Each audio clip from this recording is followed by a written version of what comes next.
Bueno, ahora nos vamos a adentrar un poco más en el siglo XX y hablar de una aparición muy poco conocida, Tre Fontane.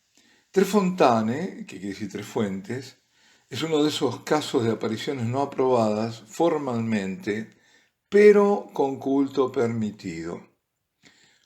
Digamos, una cuasi aprobación, que se puede inferir por medidas y gestos de algunos papas hacia el vidente y hacia el lugar.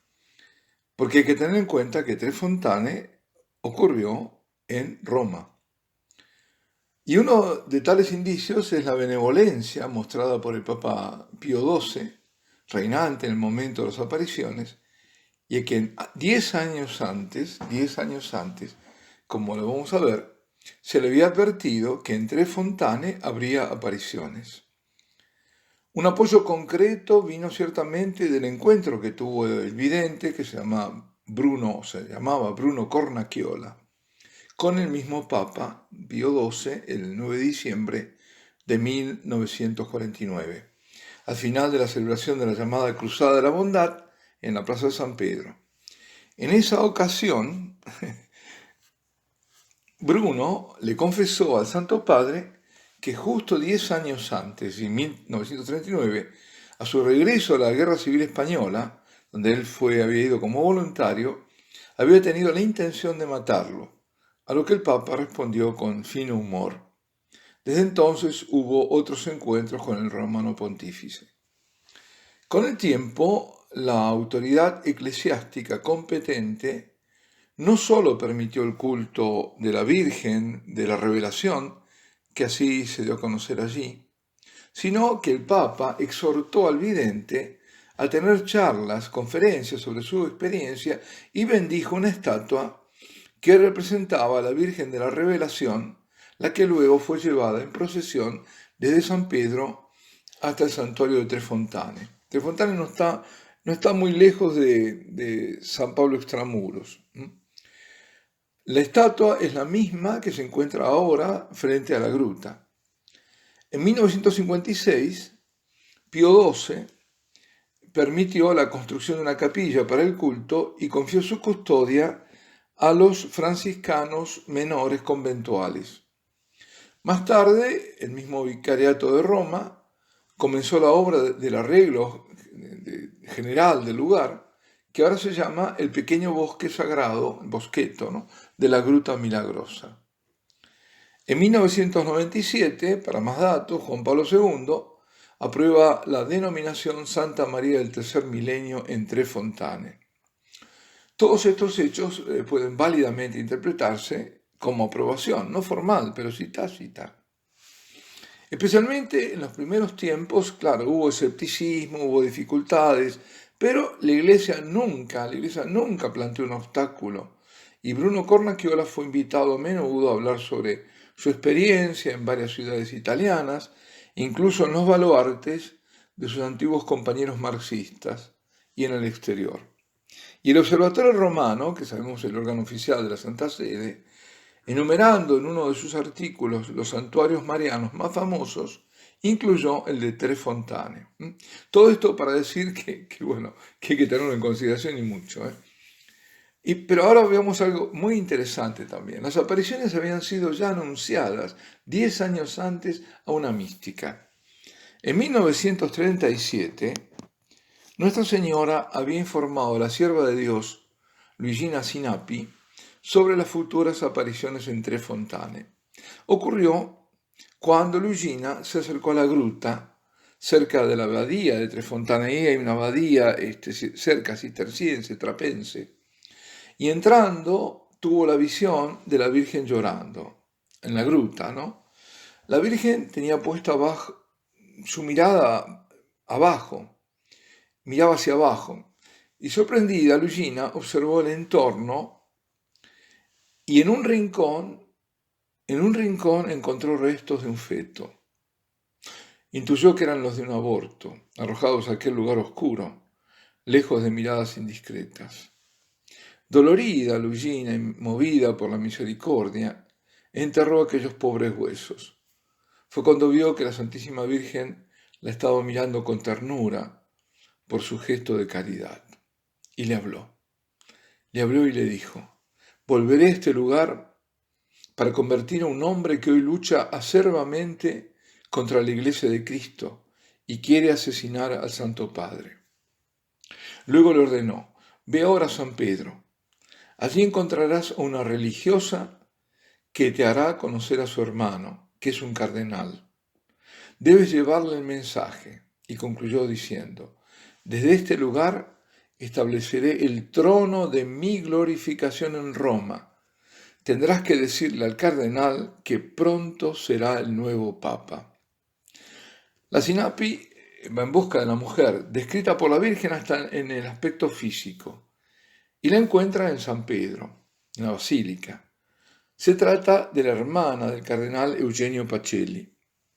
La mística habla con el cardenal, quien escucha con cierto desapego las palabras de esa mujer sencilla, pero animada de una fe muy profunda. La profecía se cumple a los 2 años. Eugenio Pacelli asciende al trono pontificio con el nombre de Pío XII. Es muy probable, que por aquella profecía mariana que le incumbía a él, el nuevo Papa haya tenido una actitud de particular disponibilidad hacia las apariciones de Tre Fontane, demostrándose cada vez más convencido de su autenticidad con el pasar del tiempo, ¿no? Además, entre las palabras de la vidente romana había escuchado a Nuestra Señora y transmitido al entonces cardenal que se incluía el anuncio de la extraordinaria conversión de un anticatólico y su total y activa participación a partir de la experiencia mística con la Virgen Santísima. Y ahora vamos al vidente.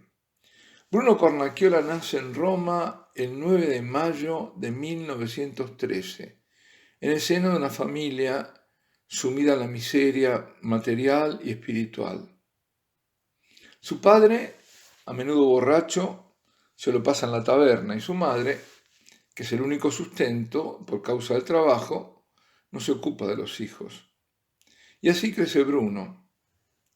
A los 14 años abandona la casa y hasta que le toca el servicio militar vive como vagabundo, abandonado a sí mismo, en las aceras, en las zonas más escuálidas de la Roma marginal. En 1936, y una vez terminado el servicio militar, Bruno se casa con Yolanda, de cuyo matrimonio nacerán 4 hijos, 3 de ellos antes de su conversión.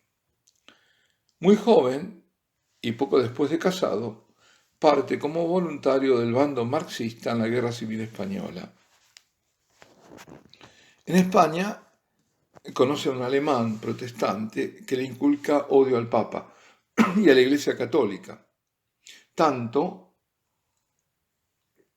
que en 1938, estando en Toledo, compra una daga a la que le hace grabar en la hoja "Muerte al Papa".